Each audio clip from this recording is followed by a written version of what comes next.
तो दोस्तों इस वीडियो में हम आपसे डिस्कस करेंगे उत्पादन में प्रतिस्थापन लोच या साधनों के बीच प्रतिस्थापन लोच की।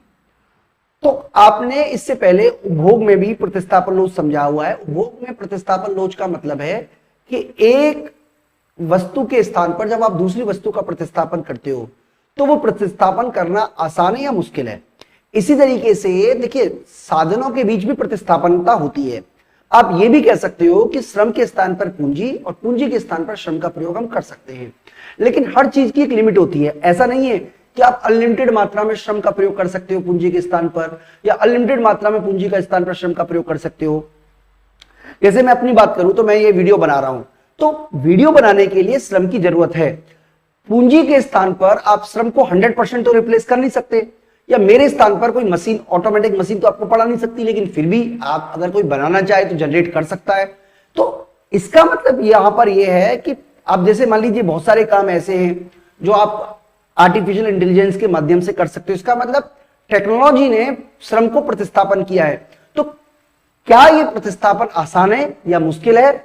इसी को बोलते हैं साधनों की प्रतिस्थापन लोच। यानी कि साधनों की प्रतिस्थापन लोच हमें बताती है कि एक साधन के स्थान पर जब आप दूसरी साधन का प्रयोग कर रहे हो तो क्या वो प्रतिस्थापन आसान है या मुश्किल है, उसको बोलते हैं साधनों की प्रतिस्थापन लोच। यानी कि तकनीकी प्रतिस्थापन की सीमांत दर MRTS में सापेक्षिक परिवर्तन के परिणाम स्वरूप साधन अनुपात में सापेक्षिक परिवर्तन का अनुपात साधनों की प्रतिस्थापन लोच कहलाता है। यानी कि इसका जो फॉर्मूला है वो क्या है, एक बार आप देख लीजिए। इसका फॉर्मूला है K/L में प्रतिशत परिवर्तन, यानी कि पूंजी श्रम अनुपात में प्रतिशत परिवर्तन बटे में सीमांत तकनीकी प्रतिस्थापन दर में प्रतिशत परिवर्तन।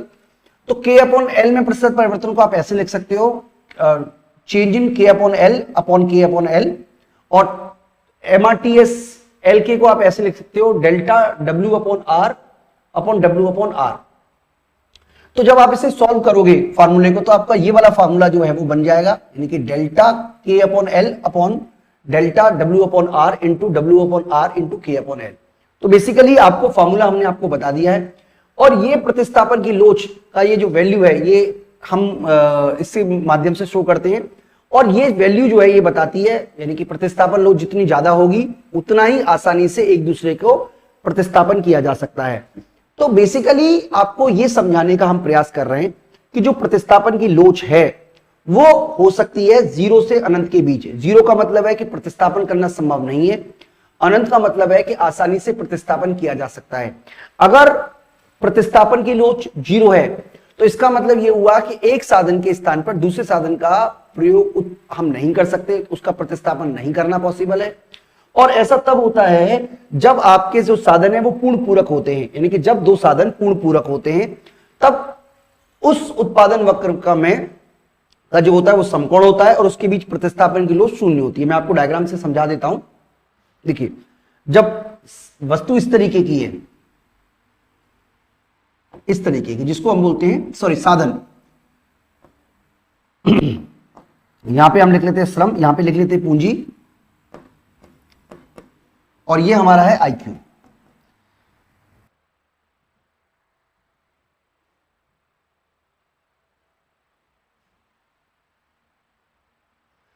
तो अगर वस्तु जो है वो पूर्ण पूरक है तो आपको मैं दोबारा से बता देता हूं कि उस स्थिति में प्रतिस्थापन की लोच शून्य के बराबर होगी। अगर मान लीजिए दो साधन जो ऐसे हैं जिनकी जो पूर्ण स्थानापन्न है तो उनके बीच में जो सम उत्पाद वक्र होगा वो किस तरीके का होगा, मैं एक बार आपको डायग्राम के थ्रू करके दिखा देता हूं। देखिए इस तरीके का डायग्राम बनेगा, इस तरीके का, इस तरीके का, ये IQ इस तरीके का बनेगा। तो IQ इस तरीके का बनने का मतलब है कि आप श्रम के स्थान पर पूंजी का प्रयोग और पूंजी के स्थान पर श्रम का प्रयोग कर सकते हो। तो इस स्थिति में जो प्रतिस्थापन की लोच होगी वो इंफिनिटी होगी। और अगर डायग्राम इस तरीके का है तो इसका मतलब है कि आप श्रम के स्थान पर पूंजी का और पूंजी के स्थान पर श्रम का प्रतिस्थापन नहीं कर सकते। तो जो प्रतिस्थापन की जो लोच होगी वो होगी आपकी 0। तो ये एक्सट्रीम कंडीशन है। अगर आप IQ देखोगे, समुत्पाद वक्र देखते हो तो समुत्पाद वक्र इस तरीके का होता है, इस तरीके का। तो इस वाले लाइन पर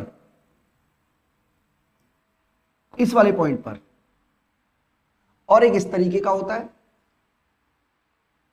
यानी कि इस स्थिति में जो प्रतिस्थापन की लोच है वो शून्य है, यानी कि इस स्थिति में वस्तु पूर्ण पूरक हो चुकी है,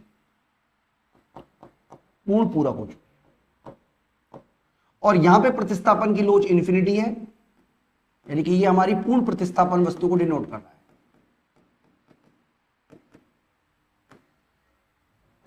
कुछ कंडीशन अलग अलग भी हो सकती है, जैसे कि यहां पे बता रखा है प्रतिस्थापन की लोच 1 से ज्यादा, 1 से कम, 1 के बराबर।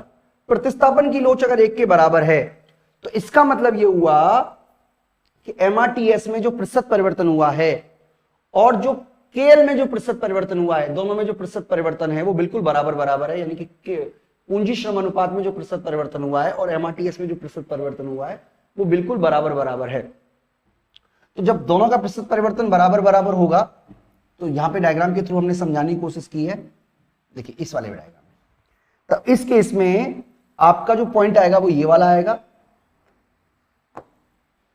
यानी कि जो आपका प्रतिस्थापन लोच है वो इकाई प्रतिस्थापन कहलाएगा। अगर ये प्रतिस्थापन लोच 1 से ज्यादा है तो इसका मतलब ये हुआ कि आपका जो K/L में अधिक प्रतिशत परिवर्तन हुआ है बनस्पत MRTS में प्रतिशत परिवर्तन के, जिसकी वजह से प्रतिस्थापन लोच 1 है। और <1 का मतलब है कि K/L में कम प्रतिशत परिवर्तन हुआ है। देखिए बेसिकली आपको समझने की कोशिश करनी है, तो क्या समझना, देखिए K/L का मतलब है पूंजी श्रम अनुपात, पूंजी श्रम अनुपात।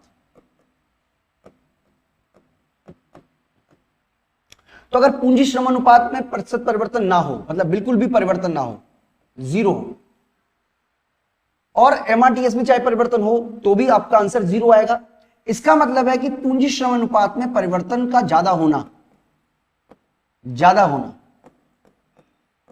यह दर्शाता है कि आसानी से प्रतिस्थापन हो सकता है, आसान प्रतिस्थापन है। और इसका कम होना यह दर्शाता है कि मुश्किल प्रतिस्थापन है।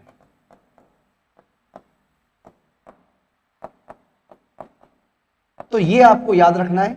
और आपको अगर की पॉइंट्स की बात करूं तो आपको की पॉइंट्स में आपको बता देता हूं तो की पॉइंट्स में क्या याद रखना है।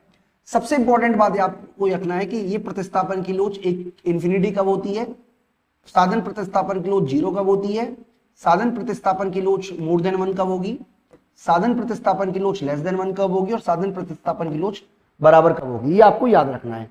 तो आपको क्या याद रखना है वो मैं आपको बता देता हूं। ये तब होता है जब वस्तु पूर्ण प्रतिस्थापन हो, ये तब होता है जब वस्तु पूर्ण पूरक हो, वस्तु नहीं साधन, सॉरी, पूर्ण पूरक साधन हो, साधन बराबर <1 होता है जब आसान साधन प्रतिस्थापन हो,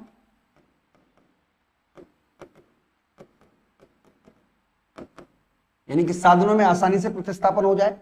<1 तब होता है जब आपका जो प्रतिस्थापन है, <1 तब होता है जब आपका प्रतिस्थापन कठिन हो, प्रतिस्थापन कठिन हो। और =1 होता है तब जब प्रतिस्थापन इकाई के बराबर हो। तो ये आपको एग्जाम पॉइंट ऑफ व्यू से याद रखना है दोस्तों। मैं उम्मीद करता हूं कि आपको कंसेप्ट समझ में आया होगा। इस वीडियो में इतना ही, थैंक यू।